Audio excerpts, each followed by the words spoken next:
Next मैं question 2 पे आती हूँ। 2 का 7th पार्ट, इनको हमने ऐड करना है। Question 2 is add. तो दीज आर 4 टर्म्स जिनको आपने ऐड करना है।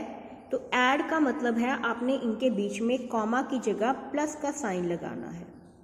तो आपका पहला स्टेप है कॉमा हटा के प्लस का साइन, उसके बाद सेकेंड टर्म, फिर कॉमा हटा के प्लस का साइन, उसके बाद थर्ड टर्म, फिर कॉमा हटा के प्लस का साइन एंड लास्ट टर्म। अब आप बोलेंगे कि मैंने यहाँ ब्रैकेट क्यों नहीं लगाई? तो यू नो दैट मैंने ब्रैकेट सिर्फ वहाँ लगाई है जहाँ प्लस के बाद यहाँ माइनस की टर्म भी आ रही है। तो 2 साइंस दिखाने के लिए यहाँ मैंने ब्रैकेट डाली है। यहाँ कोई साइन नहीं लगा तो I am putting plus only.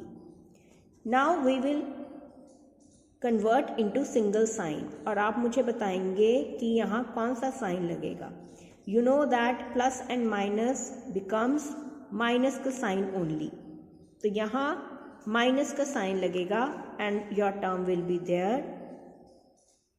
Again plus and minus, minus का साइन लगेगा and your term is there and this is our last term. Next step है हमारा लाइक टर्म्स को क्लब करना। जो लाइक टर्म्स हैं उनको हमने इकट्ठे लिखना है। तो अब लाइक टर्म्स ढूंढने में आप मेरी मदद करो। This is x square y and this is x y square.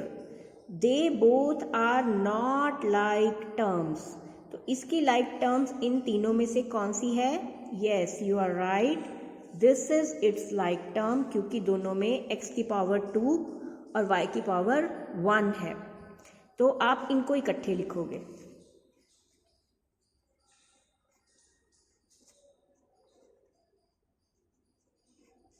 क्या ये दोनों लाइक टर्म्स हैं? Yes, you are correct, these both are like terms, क्योंकि x x y square y square. आप इन दोनों को इनके निशान के साथ, इनके साइन के साथ इकट्ठे लिखोगे।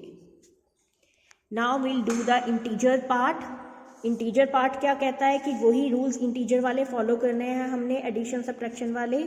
Same sign add and opposite sign subtract. तो these both are of same sign and your answer of this part is only 9x square y. इन दोनों को मिला के 9x स्क्वायर वाई बनेगा। अब हम लोग दूसरे पार्ट पे आते हैं, इसके बाकी टर्म्स पे। Both are same signs, they will add and बड़े वाले का साइन लगेगा तो you will get minus 8xy square. Is it clear? Next है हमारा थर्ड क्वेश्चन का 4th part, subtract a bracket b minus 5 from b bracket 5 minus a। तो पहले हम लोग ब्रैकेट सिंप्लीफाई करेंगे। ये आपने छोटी क्लास में पढ़ा हुआ है कि ब्रैकेट कैसे सिंप्लीफाई होती है। इन दोनों को आप मल्टीप्लाई करते हो और इन दोनों को मल्टीप्लाई करते हो, बीच में ये वाला साइन लगता है। तो आपकी पहली टर्म इन दोनों को मल्टीप्लाई करके बनी ab, इन दोनों को मल्टीप्लाई करके बनी 5a, बीच में माइनस का साइन। इसके बाद हम लोग फ्रॉम लिखेंगे। अभी हमारा फ्रॉम का काम चल रहा है, हम ब्रैकेट सिंप्लीफाई करेंगे। अब आप बताइए दोनों मल्टीप्लाई होके क्या बनेंगे? 5b, और ये दोनों मल्टीप्लाई होके बनेंगे ab। क्लियर? अब जब भी हम लोग सब्ट्रैक्ट करते हैं तो फ्रॉम वाली टर्म में से पहली टर्म माइनस होती है। तो we will write 5b minus ab पहले and then will put the sign minus, क्योंकि सब्ट्रैक्ट का मतलब माइनस होता है। फिर ये वाली टर्म आएगी ab minus 5a। Now what you will do, you remember minus का साइन बहुत पावरफुल है, वो ब्रैकेट के अगर बाहर होता है तो वो साइन चेंज कर देता है। तो इस टर्म को हम ऐसे ही रहने देंगे, इस एक्सप्रेशन को।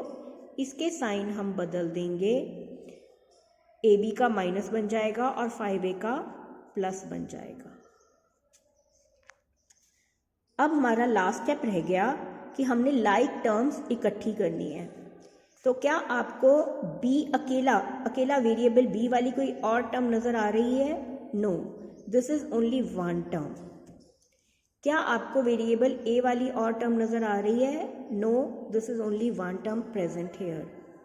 ab और ab लाइक टर्म्स हैं, वो पहले से ही इकट्ठी हैं, तो हम उनको इंटीजर्स के रूल फॉलो करा देंगे और इन दोनों का कुछ नहीं होगा, ये ऐसे की ऐसे रह जाएंगी। अब आप मुझे इन दोनों के बारे में बताइए, इनके आगे कुछ नहीं लगा हुआ तो कोफिशिएंट क्या मानेंगे? यस, 1। एंड ये दोनों सेम साइंस के हैं, both of them are minus minus, तो सेम साइंस वाले नंबर और वेरिएबल्स और एक्सप्रेशंस ऐड होते हैं and you will get 2ab add करके, और साइन कौन सा लगेगा? माइनस का। तो इस तरह से आपने एडिशन और सब्ट्रैक्शन ऑफ अलजेब्रिक एक्सप्रेशन सीखा है। आप इस एक्सरसाइज के बाकी जितने भी पार्ट्स हैं, आपको पता है इसके कुछ सम्स डिलीट हो चुके हैं, आपके टीचर्स ने बताया होगा, 4, 5, 6 इस एक्सरसाइज के डिलीट हो चुके हैं, तो उनको छोड़ के आप बाकी सारे parts you can do by your own. Thank you for watching.